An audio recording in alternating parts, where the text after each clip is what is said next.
All right, June 18th. Tesla didn't go down today. Before I get into story time, just want to say I think we're really close to the bottom here. So this is an investment advice, but I think this is the bottom, and I hope it's the bottom because there's so many people who are negative on the market. So, and I think we fell enough that it should turn around, because also I think because there's all this recession talk going around, everyone's aware there's a recession, so everyone's going to start cutting back, which eases up supply chain issues, and then by default, if your stuff doesn't sell, your prices have to come down, and then I think we'll see a recovery from either this month or next month. When we see the results from this month, we'll get a recovery. Anyways, oh, I forgot. I always forget. Like and subscribe, because I haven't got a subscriber in over a whole week. So, story time. So, second year. Okay, so yeah. So let's see. Competition. So this was my last competition before I graduated. So this is the one that I actually won, because like I said before, I was a professional loser, so I lost most of them. But this was when I was the most senior person in school, and also I was the oldest young person, because at this point I was 21, but I was on the fourth year or the third year of the program, which is the advanced degree. And I decided, like, this is my last hurrah.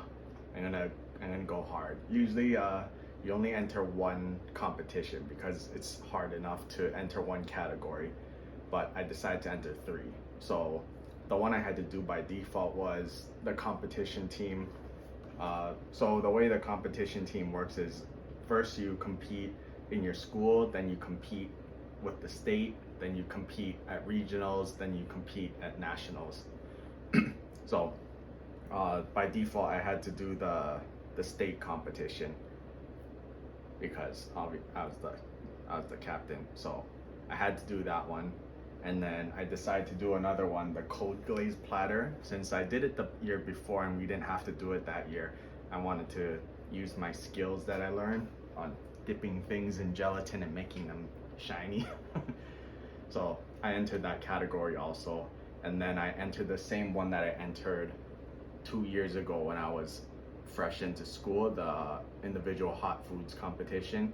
I did the exact same category, which was chicken, and because I wanted to like redeem myself, I wanted to do the exact same dish but better, with more knowledge and more skill and that kind of stuff. So I wanted to keep the same concept and just do a higher version of it. So yeah, so for my hot food dish, I only practice it like 3 or 4 times, because at this point I had like a ton of experience under my belt, so I felt confident enough in my physical ability to cook and feel the cooking that I didn't need to really practice. It was just, does the flavors make sense and all that stuff, and yes, it did. So I didn't really practice it that many times. I just did it like 2 or 3 times. The glazed platter, like I said before on it, you don't need to make it taste good, you just have to make it look pretty. So it was just like pick vegetables that are a different color, make perfect circles and that kind of stuff. So that was relatively easy. And then the team competition, we just had to execute what we practiced before, and there wasn't really any pressure on that one, because we're basically 99% sure we're gonna be the team that represents Hawaii anyways, because by default we're the best team on on the state, and all the other schools didn't even send any teams because they assume we're gonna win already. So basically we competed with ourselves, because there was 10 people in the class, so they split into 2 teams, and there was like the A team and then the B team. So by default, A team should win. So yeah. So I'm gonna talk about the actual competition day. So on the actual day, the first day I got up at 8 o'clock, and I went to school because we had to start. We had to set up our cart and make sure, double check our list and all that stuff for the team competition. So I got there at like 9, and then we finished at around 2. Like double checking everything, wrapping everything. We got all our ingredients, we got all our knives, we got all that stuff. So double checking that stuff was from, I woke up at 8, I went from 9 to 2. And then right after that, I had to start doing my glazed platter and organizing myself for the hot foods. And the hot foods competition, I didn't really need that much because I already knew what I needed. So it only took me like half an hour to an hour, and I double checked. And then after that, it was maybe like 3 o'clock. I had to start doing my platter right away because I had to, well, it wasn't a platter, it was 5 plated dishes, and then all of them had to be glazed. And you had to do it the day before so that it was fresh, so it doesn't look, because if you dip things in gelatin and then you let them sit, over time the things inside are going to start turning brown just because it gets older. So you had to do it fresh. So everything from like cutting the vegetables to forming terrines and setting things in molds and making crackers and all that stuff, I did it that same night because it had to be on the floor by 7 a.m. the next day. So from 3 p.m. up until like 3 a.m., so like 12 hours straight, I prepped and glazed my platter. And the way you do it is you have to get like little needles and then poke whatever ingredient you have, heat the gelatin to like a range of like 3 or 4 degrees, dip it in there, kind of let it drip, and you can't get any air bubbles. So when you dip, you have to do it really gently, because if you go too fast, then air bubbles will, it's like when you splash in that water, forms air bubbles. You do that, you dip it, you let it drip, and then you stick it this way in like foam or something, then you put it in the fridge and you let it set until the gelatin gets hard. Every little piece of vegetable or whatever it is, you have to dip like 3 times so that, because every time you dip and glaze, it goes in the fridge, it gets another coat on it. And if your gelatin is too hot when you dip it in, you're gonna melt off all the previous layers and just waste your time. So I went from like also by this time, I haven't discovered caffeine yet. I was very young and it was just like, coffee, I don't like coffee. And I didn't know what caffeine was. So all of this stuff was uncaffeinated. So I went from 3 p.m. up until 3 a.m., 12 hours straight doing these 5 platters, and then I finally finished. No, I finished 2 hours before it went up, and it went up at 7. So I went until 5. And I didn't take any breaks. The only breaks I took was like to go to the bathroom or something. So actually it wasn't 12 hours, it was 14 hours, 3 p.m. to 5 a.m. And I finished, and I was just so tired. I was just sitting on the bench outside of the consular's office, just like nodding off. And then there would constantly be people walking by, so I wouldn't actually sleep. But like I sat there for an hour, and then I got all my stuff and I brought it to there and I put my display up, and that was it for that one. Then 7 o'clock, 8 o'clock came.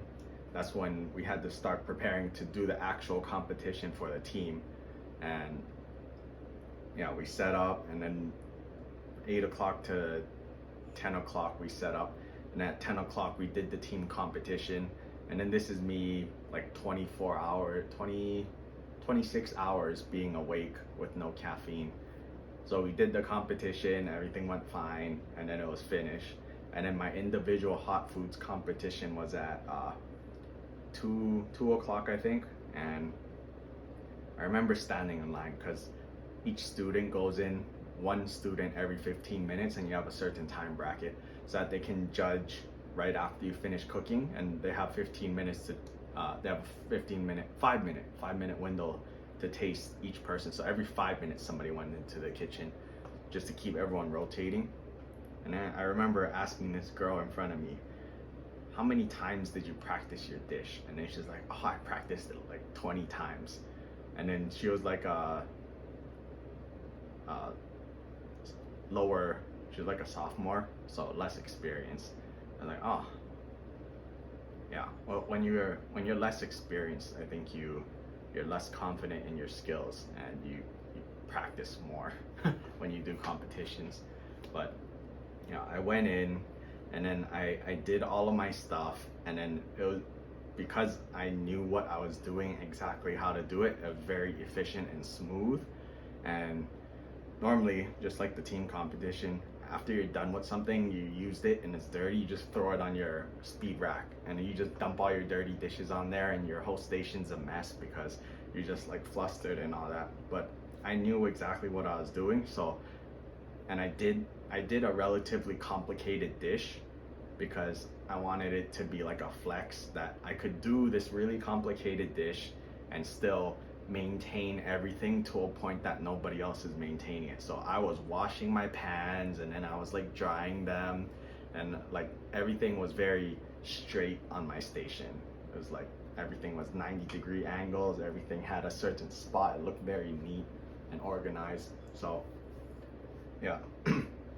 And there was this like 10-minute window before I could start plating to send my food up, because I didn't want it to be cold, that I was just like, nothing to do. I cleaned everything already, I polished everything dry, I put it on my rack, my station's neat, I have my 2 plates, I have all these components that are just ready to fire and then plate. And then the judge comes over, and they're like, he's just looking around like, huh, he has nothing to do. But yeah, after that, like waiting for a time, and like I knew about how much time I needed, so I started like 1 minute early. Like, okay, drop this in this, put this in the oven, start doing this, and I did the whole thing and pull my plates out of the oven. I plate, and then there's 2 judges, 2 chefs in there, and then they were both watching me because they knew that I was on the team. So I wanted to make sure, like, he actually knows what he's doing and that kind of stuff. So they watched me finish, and then I brought the plate up to them, and then the teacher comes by, and then he's like, hey, I'm not supposed to tell you, but if you got the highest score I've ever seen, because out of 100 points, and I think I got like a 98 or something. And usually they don't tell you your score, and they don't tell you what you did wrong, but the teacher was like, what? That's the best score I've ever seen, not just that year, but ever. And the comment that made me lose 2 points, because they judge your kitchen score and your food and your plating and the flavors and all that, is I made my roulade too big, and then I gave 3 slices. So, and then their recommendation was just give 2. So I guess that's a valid complaint. There's too much food. I thought it was proportional to the rice and that other stuff that was on there, but doesn't matter what I think. I'm happy with a 98. And so after that, it was like 3 or 4 o'clock, and then like 4:30 was like the judging ceremony where they give out the medals and all that. And at that point, I'd been up for like almost 30 plus hours, and I was so exhausted, but I was still like really awake because there was so much adrenaline, because there was a lot of pressure for me to perform. Because one thing is, every person on my competition team, remember, keep in mind, this is the 2nd year. So the 1st year we had 4 people apply and 4 people got in. So everyone in the school thought that the four people sucked, and I was the captain of the sucky people. And I rolled over, and then people thought like, I'm pretty sure people thought like, he's only captain again because he was on the team last year, not because he's actually better than everyone else. And then the 2nd year had like 8 or 9 students, so there was 2 teams worth, and there was actually people that had to get filtered out. So if our team won, then the rest of them didn't make the team. So everyone in the A team also joined the individual hot foods competition. So it would have been embarrassing and kind of like imposter syndrome that I don't deserve to be the captain if I lose to one of my teammates. So yeah, a lot of pressure going into that. But anyways, our team got gold. I got gold on my hot food plate, and I got bronze on my cold glazed platter. And I did win overall hot foods first place, and then overall salon first place. So I went up there 3 times to get medals, and I went up there 2 more times to get like the best in show and then the best in the hot foods category. So that was one of my proud moments in cooking, just winning finally 5 times after constantly losing for years. And I got a ton of scholarship from it because each medal came with a cash award, scholarship award or whatever. And then so yeah, I went home and I went to bed at like 6 p.m. So that's 12, 10, 36 hours. I wrote it down. Yeah? No, I put 32 hours. I guess that's 36 hours.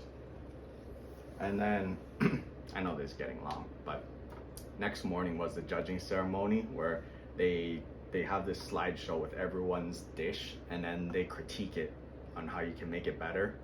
And that's when they told me like your roulade was too big, or you had too many pieces on the hot food one. And I'm like, But the thing that everyone was wondering about was why I got a bronze on my cold glazed platter, and I'm pretty it looked really nice and it looked complicated, and it wasn't basic where you had like 3 components on each plate. I had like 20 individual pieces on it, and then basically they accused me of cheating, and that's why I got a bronze.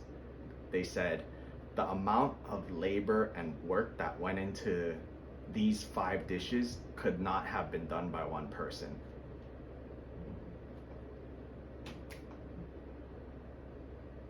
And that's why I got bronze, because I did too much complicated, nice work for it to be from one person.